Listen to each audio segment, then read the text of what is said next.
friends, my name is Maylin and welcome back to my channel. I'm a flutist, music teacher, and performer located in the city of Toronto, Canada, and this is my series where we learn how to play the flute from scratch. So thank you again for joining me here today. In today's video, we'll be practicing pieces in A major and its relative minor F sharp minor. So if you're interested, keep watching.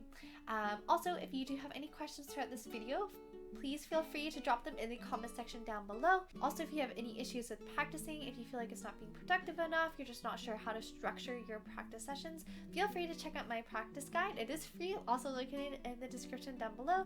It gives you 8 easy steps to follow to help you to get more productive practice sessions in. So without further ado, let's just get right into today's video. So as you can imagine, same book as always. I'm not even going to say the title this time. And this time we're going to be looking at page 33. And this one we're actually going to go through the entire page. So this is going to be a long one. So definitely feel free to click on the chapters. So this is, I'm going to try doing the chapters thing this time if it's available for me. This should be easier for you to follow through each of the exercises here. Alright, so we're going to start with the scale exercise in A major. I'm going to put it up right over here. So Mr. Y again puts a little reminder tip at the top, and he says the key here is the key here is A major with 3 sharps: F sharp, C sharp, and G sharp. So similar to E major, but you're just losing one, and that's the D sharp. So as per usual, we take a look there. You can see again on the left side of the staff, right between the treble and the time signature, we have F sharp, C sharp, and G sharp, just as he mentions. So this one is very similar to the other ones, but we'll do a quick clapping count and then I'll play it for you. So 1 and 2 and 3 and 4 and 1 and 2 and 3 and 4 and 1 and 2 and 3, 4, 1, 2 and 3 and 4 and 1 and 2 and 3, 4. With this one again, don't feel bad when you have to write in any of those extra little notes to remind yourself about the accidentals in there, and also feel free to take it a lot slower because again, this one is also tricky. So now I'm going to play it for you at the same tempo. 1 and 2 and 3 and 4 and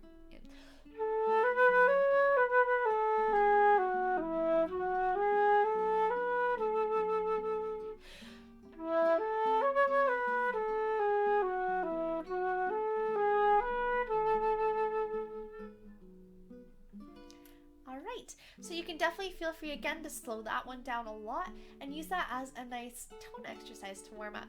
So it could be, for example, 3 and 4 and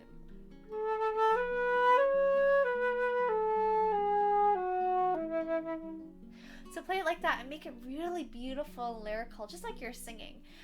This could be, again, a really great way to warm up. Now we're going to go to the next one. That's going to be finger exercise. I'm going to put it up right here. So again, we're in A major. We're again in 4/4, so 4 quarter notes per measure.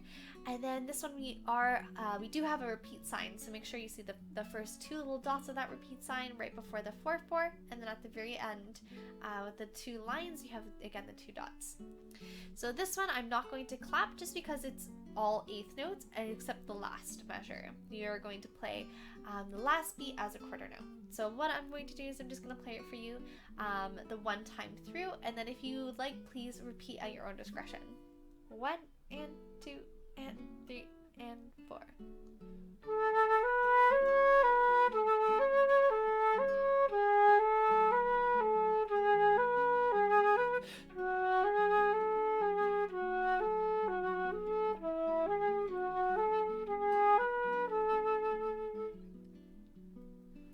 Alright, and with this one, I would be very wary of any little hiccups. That's what I like to call them. So that's when your fingers are not quite coordinated and you kind of have a little bit of an extra bit between the notes. So I would definitely be careful when you're switching anywhere from A to G sharp to B. There tends to be a little bit of a hiccup when you play between A and G sharp because you're using those 2 of your weakest fingers, the 4th and the 5th. So just be aware of that. Tends to happen. Alright, and now we're going to do the last thing in A major, and that's going to be A dance. So I'm going to put it up again right over here. So again, of course we're in A major, so again, as a reminder, F sharp, C sharp, G sharp. And this one, again, 4/4, 4 quarter notes per measure.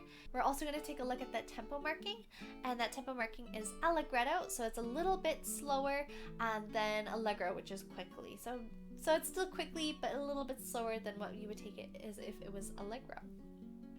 So this one I will count through it, a clap and count that is. However, it is going to be the same for each line except the very last line, where in that third bar you're playing all 8 notes rather than just the first 2 beats. But let's do it anyway, just to make sure that we are getting good practice with our rhythm. So 1, 2, 3, 4. 1, 2, 3, 4. 1, 2, 3, 4. 1 and 2 and 3, 4. 1 and 2 and 3, 4. 1, 2, 3, 4. 1, 2, 3, 4. 1 and 2 and 3, 4. 1 and 2 and 3, 4. 1, 2, 3, 4. 1, 2, 3, 4. 1 and 2 and 3 and 4 and 1 and 2 and 3, 4. Very good. And with this one, make sure that you do take note of both the dynamics and the articulation.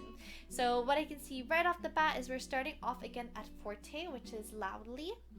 And we do have staccato notes over all of the notes that are not slurred for the most part. So you can see them below the quarter notes at the beginning and then above them as they turn up as well. And then the second line, we're at mezzo forte. So again, mezzo forte, as a reminder, is medium loud.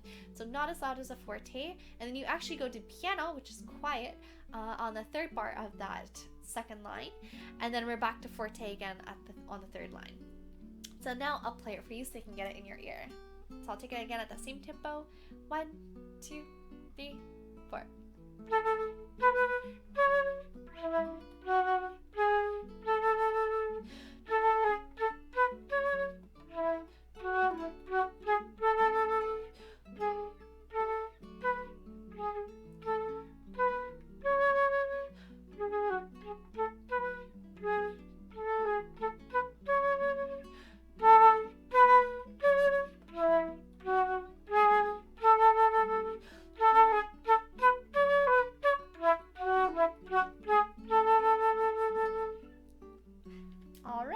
So that's a dance. The next thing we're going to do is now we're going to flip into F sharp minor, which is A major's relative minor. So again, if you are having difficulties finding the relative minor to the major, all you have to do is count up 6. So A, B, C, D, E, F. And then in this case, A major has F sharp, so that would make it F sharp minor, or you can go down 3. So A, G, F. Okay. So I'm going to put it up right over here. Mr. Y also has a little tip here. So an exercise and piece in the key of F sharp minor, which has the 3 sharps, F sharp, C sharp, and G sharp, just like we've been playing this whole time. Okay, so I'm not going to clap and count the scale exercise in F sharp minor. It's almost a copy and paste as it was with the other one, just with the end being pretty much the same as the first line. All right, so again, don't feel bad if you need to write in any of the note names or anything like that. And of course, the time signature is 4/4. So I'm going to do it 1, 2, 3, and 4.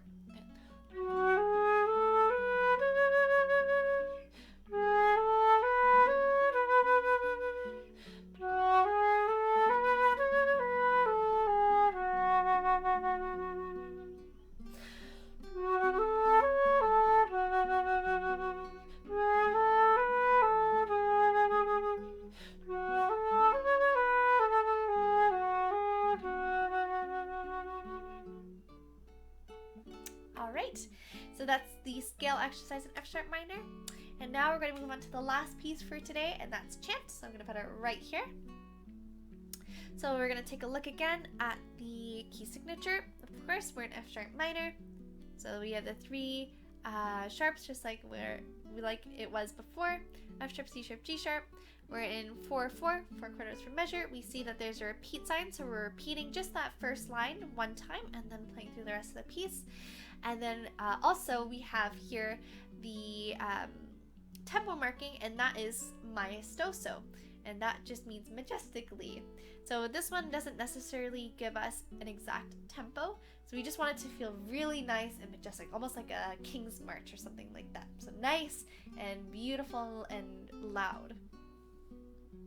Okay, so we're gonna take a look ahead, and just to make a note, we do have some dotted quarters, eighths, as well as a fermata at the very last line there. So that means holding that that note for at least half of the amount of that it's written there. So we would actually hold it for an extra eighth note if we wanted to. So we'll see when we play it how it goes.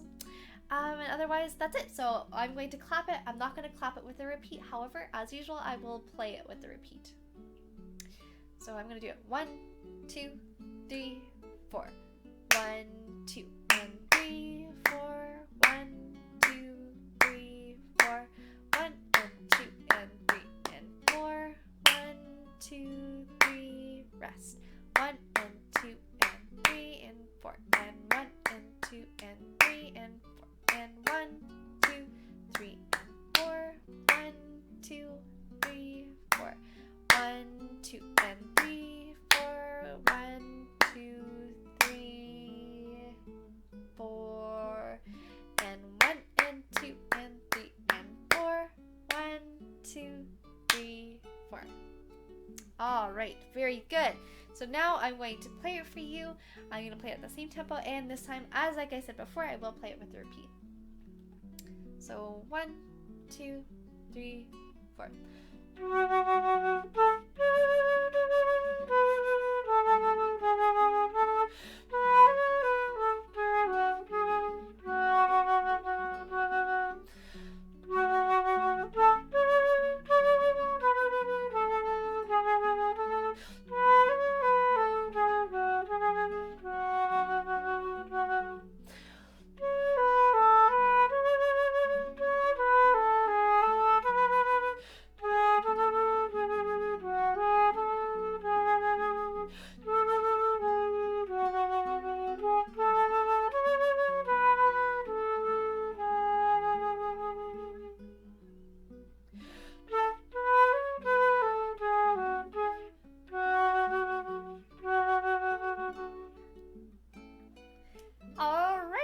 So feel free to listen to that a few times over just so you can get it in your ear, especially with that last line and the fermata. If you're not sure how to approach that, feel free to listen to that and see if you can emulate that. And then if you like that, then you can keep it. If you don't, you can always experiment and figure out what you do like. And that's the magic of music. So that's it for today. Thank you so much for joining me here. As always, if you have any questions, feel free to drop them in the comment section down below. Also, if you do have any issues with practicing or how to structure your practice session, feel free to check out my free practice guide, also located in the description down below. It gives you 8 easy steps to follow to help you to get, again, a more productive practice session. In next week's video, we'll be learning about middle D and then also how to play in G major, or practicing G major, because we've already learned G major. But anyway, thank you so much for joining me here again today. And as always, happy fluting!